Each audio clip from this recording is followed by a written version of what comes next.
മലയാള സിനിമയിൽ താരമായി വന്ന് സംവിധായകരായവരും സംവിധായകർ താരങ്ങളായി മാറിയവരും ഒരുപാടുണ്ട്.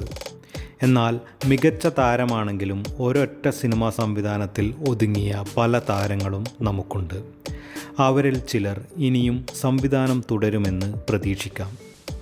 അങ്ങനെയുള്ള കുറച്ചു പേരെ നമുക്കിന്ന് പരിചയപ്പെടാം. കലാഭവൻ ഷാജോൺ നിരവധി ചിത്രങ്ങളിൽ നമ്മെ ചിരിപ്പിക്കുകയും വില്ലത്തരങ്ങളുടെ വെറുപ്പിക്കുകയും ചെയ്ത താരമാണ് കലാഭവൻ ഷാജോൺ. അദ്ദേഹം ആദ്യമായി സംവിധാനം ചെയ്ത ചിത്രമായിരുന്നു ബ്രദേഴ്സ് ഡേ. 2019 പൃഥ്വിരാജ്, ഐശ്വര്യ ലക്ഷ്മി തുടങ്ങിയവർ അഭിനയിച്ച ചിത്രമായിരുന്നു ബ്രദേഴ്സ് ഡേ. ലിസ്റ്റിൻ സ്റ്റീഫനായിരുന്നു ചിത്രത്തിൻ്റെ നിർമ്മാതാവ്. നെടുമുടി വേണു ഇന്ത്യയിൽ തന്നെ മികവുറ്റ നടന്മാരുടെ നിരയിൽ നെടുമുടി വേണു എന്നും ഉണ്ടായിരിക്കും. നിരവധി മികച്ച കഥാപാത്രങ്ങളാണ് അദ്ദേഹം നമുക്ക് തന്നത്.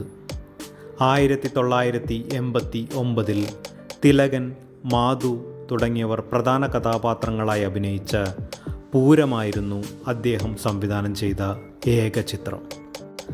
സീനത്ത് മലയാള സിനിമയിൽ അമ്മയായും സഹോദരിയുമായും മികച്ച വേഷങ്ങൾ തന്നുകൊണ്ടിരിക്കുന്ന താരമാണ് സീനത്ത്.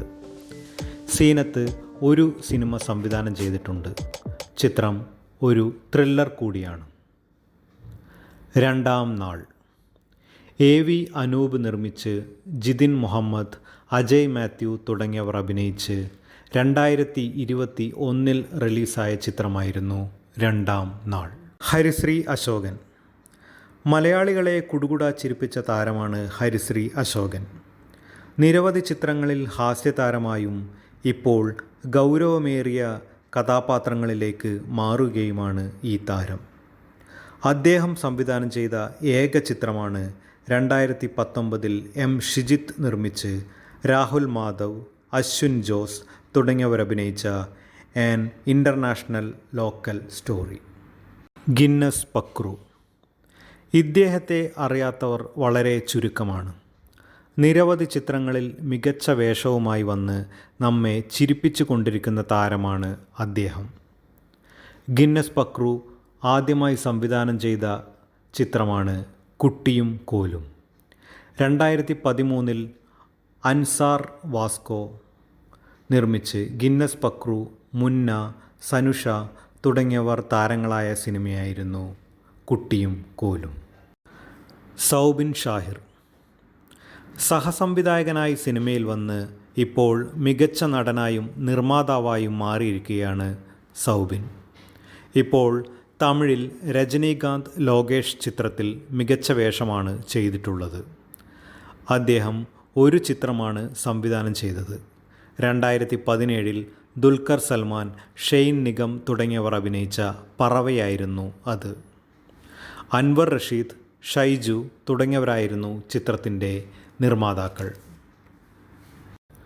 ധ്യാൻ ശ്രീനിവാസൻ ഇതുവരെ വലിയ ഹിറ്റുകൾ സമ്മാനിച്ചില്ലെങ്കിലും മലയാളികളെ ഇൻ്റർവ്യൂകളിലൂടെയും സിനിമകളിലൂടെയും ചിരിപ്പിച്ച താരമാണ് ധ്യാൻ. അച്ഛനെയും ചേട്ടനെയും പോലെ സംവിധാനമായിരുന്നു ധ്യാനിൻ്റെയും ആഗ്രഹം. ആ ആഗ്രഹം സഫലമായത് ലവ് ആക്ഷൻ ഡ്രാമ എന്ന ചിത്രത്തിലൂടെയായിരുന്നു. 2019 നിവിൻ പോളി, നയൻതാര തുടങ്ങിയവർ അഭിനയിച്ച് അജു വർഗീസ്, വിശാഖ് സുബ്രഹ്മണ്യം തുടങ്ങിയവർ നിർമ്മിച്ച ചിത്രമായിരുന്നു ഇത്. 2019 ഓണക്കാലമായിരുന്നു ചിത്രത്തിൻ്റെ റിലീസ്. മോഹൻലാൽ ഇന്ത്യയിൽ എന്നല്ല ലോകത്തിലെ മികച്ച നടന്മാരിൽ ഒരാൾ. അഭിനയത്തിൽ വർഷങ്ങൾ പിന്നിട്ടപ്പോഴാണ് അദ്ദേഹം സ്വന്തമായി ഒരു ചിത്രം സംവിധാനം ചെയ്തത്. 2024 അദ്ദേഹം സംവിധാനം ചെയ്ത ഒരു ഫാൻറ്റസി ത്രില്ലർ ചിത്രമായിരുന്നു ബറോസ്. ചിത്രത്തിൽ അദ്ദേഹത്തെ കൂടാതെ നിരവധി വിദേശ താരങ്ങളും അഭിനയിച്ചു. 2024 ആണ് ചിത്രം റിലീസ് ചെയ്തത്. ഇതുപോലെ മറ്റ് താരങ്ങളും ചിത്രങ്ങൾ സംവിധാനം ചെയ്തിട്ടുണ്ട്. ജോജു സംവിധാനം ചെയ്ത സിനിമയായിരുന്നു പണി. അദ്ദേഹം അതിൻ്റെ രണ്ടാം ഭാഗത്തിലേക്ക് കടക്കുകയാണെന്നാണ് ചില വാർത്തകൾ കേട്ടിരുന്നത്. അതുപോലെ ശ്രീനിവാസൻ, സലീം കുമാർ, ബാബുരാജ്, ജഗതി ശ്രീകുമാർ, വിനീത് കുമാർ തുടങ്ങിയവരും മികച്ച സിനിമകൾ സംവിധാനം ചെയ്തവരാണ്. അതുപോലെ നിങ്ങൾക്കറിയാവുന്ന താരങ്ങളെ കമൻറ്റ് ചെയ്യുക. നന്ദി, നമസ്കാരം.